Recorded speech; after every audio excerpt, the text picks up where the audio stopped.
Hey everybody, this is a real quick video in case you have a JBL Authentics smart speaker, either a 200, a 300, or a 500. It works the same on all of them, and you're trying to connect them to a Bluetooth device or connect a Bluetooth device to it.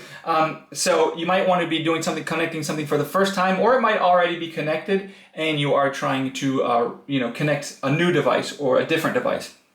So it's pretty much the same. So basically the light on this button can be in 3 different states. It can be off, which means it's not connected to Bluetooth, it's not trying to pair. It can be quickly flashing white, which means that it is trying to pair. And then if it's solid white, it means it is paired. So basically, if it's solid white, it's already paired to something, but if you want to pair it to something new, we can just hit this button and it should start to blink. Same thing, if it's off and we hit this button, it should start to blink. So in both cases, it's now in discovery mode, and we can go on our device, our phone or whatever, and go to our available devices and select this speaker. And then once it has successfully paired, this will then turn blue. You can actually this can actually be connected to 2 separate devices at the same time. It will only play one music. So you're playing music on one device, and then if you start playing music on the other device, it will automatically pause it and start playing music on that device.